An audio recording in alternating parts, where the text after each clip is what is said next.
Good morning everyone. My name is Soni Kushwaha. I belong to Kushner district. I complete my graduation in BSc Biology from Deendayal Upadhyay, Gorakhpur University. Now I pursuing BCFA course in from ERA Education Center, Gorakhpur. Today my topic is fundamental computer. So let's start this topic. My first topic is definition of computer. So computer is an advanced electronic device that accepts data from any input device, then process and give output. Computer जो है वो Greek भाषा के compute word से लिया गया है, जिसका मतलब होता है कैलकुलेट। शुरुआती दौर में कंप्यूटर का यूज केवल कैलकुलेशन के लिए ही किया जाता था। और my second topic is function of computer. Computer के 4 फंक्शन होते हैं। First, accept data by any input device like keyboard, mouse. दूसरा होता है processing device. Processing device process data by processing device like a CPU. और third हमारा है produce output by output device like monitor. And fourth है हमारा storage, जो storage device द्वारा किया जाता है, जैसे chip, SSD, hard disk, etc वगैरह। My second topic is father of computer. So Mr. Charles Babbage is the father of computer. He is an English mathematician in 19th century. He generated 2 type of machine. पहला analytical machine और दूसरा difference machine. और third topic है मेरा ये computer system.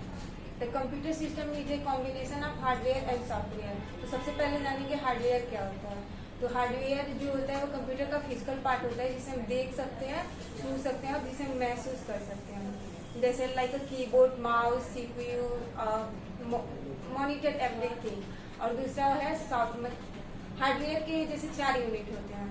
पहला input device. Input device वह device होता है जिसके द्वारा हम कंप्यूटर में किसी भी डाटा को इंसर्ट कराते हैं, और लाइक जैसे सीपीयू हो गया और कीबोर्ड हो गया। दूसरा प्रोसेसिंग डिवाइस। प्रोसेसिंग डिवाइस वह डिवाइस होता है जो इनपुट डिवाइस द्वारा दिए गए रॉ डाटा को इंफॉर्मेशन में चेंज करने का कार्य करता है, उसे हम प्रोसेसिंग डिवाइस कहते हैं, लाइक सीपीयू। थर्ड है हमारा आउटपुट डिवाइस। आउटपुट डिवाइस वह डिवाइस होता है जिसपे हम इंफॉर्मेशन मतलब रिजल्ट को शो कराते हैं, वो आउटपुट डिवाइस होता है। इसका एग्जांपल मॉनिटर हो जाएगा। और जो हमारा फोर्थ है वो स्टोरेज डिवाइस होता है। तो स्टोरेज डिवाइस वह डिवाइस होता है जो रिजल्ट को स्टोर कर फ्यूचर यूज के लिए स्टोर करके रखता है, जिसमें चिप आ जाएगा, हार्ड डिस्क, एसएसडी, एक्सेट्रा।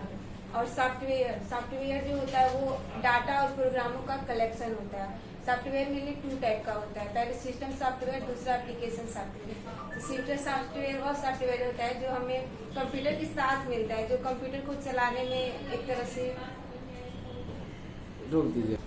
पहला सिस्टम सॉफ्टवेयर। सिस्टम सॉफ्टवेयर होता है जो कंप्यूटर के साथ हमें प्रोवाइड होता है, जिसका प्रयोग हम कंप्यूटर के संचालन में ही करते हैं। सिस्टम सॉफ्टवेयर मेनली 2 टाइप का होता है, ऑपरेटिंग सिस्टम और एक सिस्टम सॉफ्टवेयर में ऑपरेटिंग सिस्टम आता है। जो ऑपरेटिंग सिस्टम होता है उसे कंप्यूटर की आत्मा कहा जाता है, जो ओवरऑल कंप्यूटर के प्रोग्रामों का और जो कंप्यूटर होता है उसके पूरे कार्यभार जो होता है संचालन का कार्य करती है। दूसरा होता है एप्लीकेशन सॉफ्टवेयर। एप्लीकेशन सॉफ्टवेयर वह सॉफ्टवेयर होता है जो कंप्यूटर में हम अलग से डाउनलोड करते हैं, जो हम अपने यूज के लिए मतलब वो प्रयोग करते हैं। Thank you.